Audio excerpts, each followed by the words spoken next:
BG Manhã agora foca no impacto que essa pandemia do coronavírus pode causar exatamente no seu órgão mais sensível, que é o bolso aqui, ó. É o bolso. É muito importante montar uma reserva de emergência.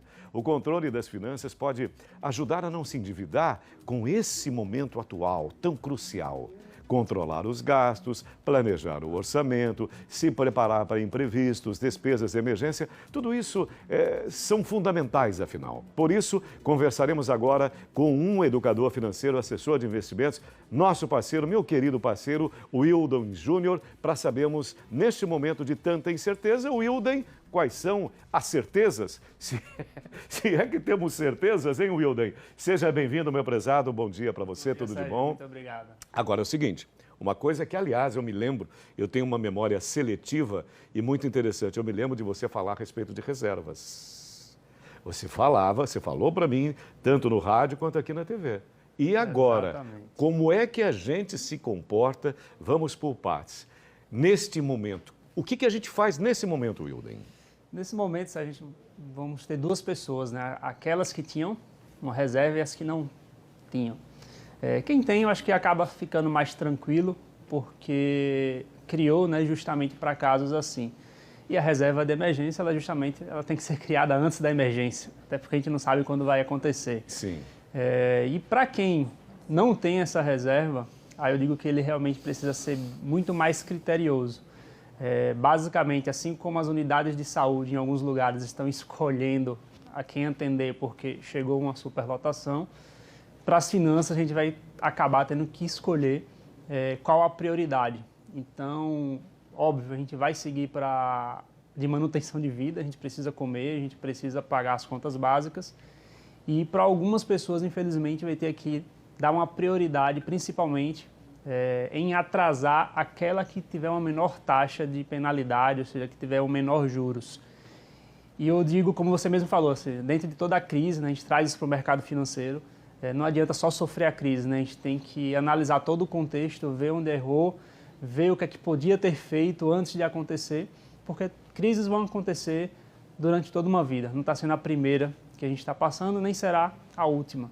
E interessantemente, Wilden, uma coisa curiosa, eu sou um profissional de comunicação, de jornalismo, tem mais de 40 anos. Me surpreendeu, eu te confesso, que eu não imaginei que chegaríamos a esse ponto, essa gravidade tamanha. Também os grandes investidores, grandes economistas, você na sua área, vocês fazem projeções, mas também surpreendeu muita gente, você vê reações de bolsas por todo o planeta e tal. Agora, eu penso muito na pessoa que está nos assistindo nesse momento e que está desesperada. Seria realmente, para a gente reforçar, seria nesta linha que você diz, estabelecer prioridades nesse momento, Wilden? Exatamente, sim. Não tem para onde correr. Se eu não tenho uma reserva de emergência e ainda corro o risco de diminuir minha receita, realmente eu preciso começar a definir quais são as prioridades. Então, em um momento como esse, não cabe e não faz sentido algum a gente querer tapar isso com a peneira ou simplesmente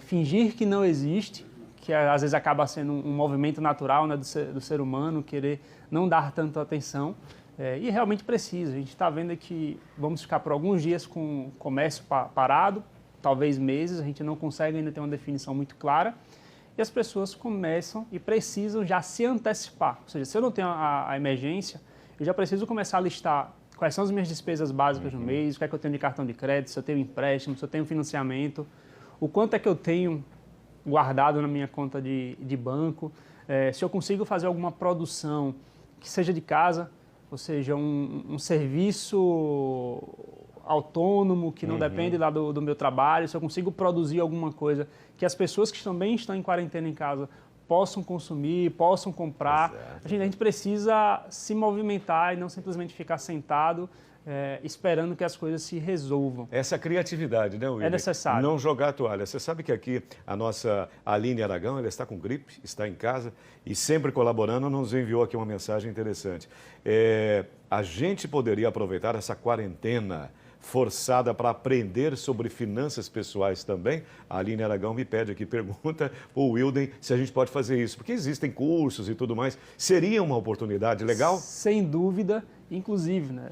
Tem diversas instituições assim como outras empresas que nesse momento estão lançando cursos gratuitos, ou seja, justamente para cada um contribuindo dentro da sua área da forma que pode.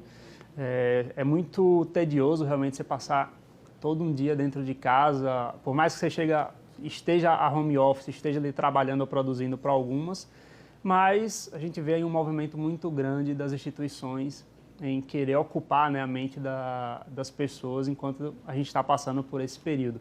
Seria o momento, né, talvez, de buscar entender mais, né, esse contexto e já ir aplicando na prática, porque eu tenho certeza que tem muita gente que está ali desesperada, sem saber como é que vai pagar a conta.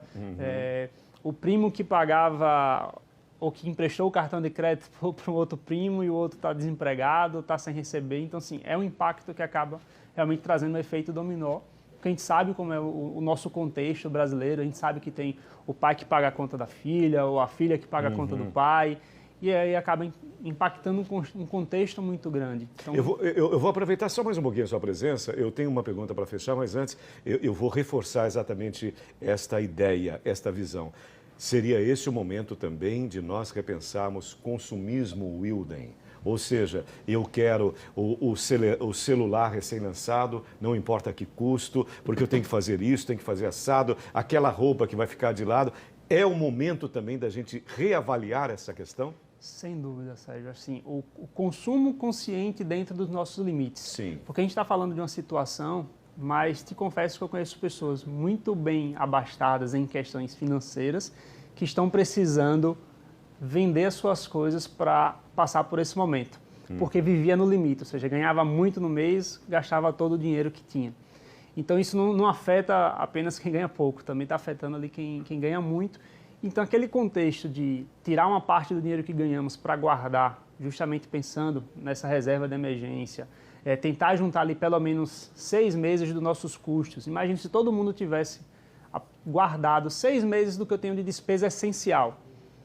Com certeza ia estar passando por isso de uma forma mais tranquila. E não simplesmente viver como se o ruim não pudesse acontecer, até porque ninguém tem previsão de nada, ninguém tem controle de tudo, os imprevistos acontecem e a gente só percebe o quanto faz falta, assim até em relação a alguns profissionais, a gente percebe a importância realmente quando está vivendo e quando para ali, poxa, se eu tivesse feito isso, estava numa situação melhor. Perfeito, Wilden. Agradecendo a sua contribuição, um ótimo dia. Obrigado por estar aqui, por vir conosco. Um forte abraço e bom dia. Obrigado, Sérgio. Obrigado, Wilden Júnior, conosco, participando desse nosso BG Manhã tão especial.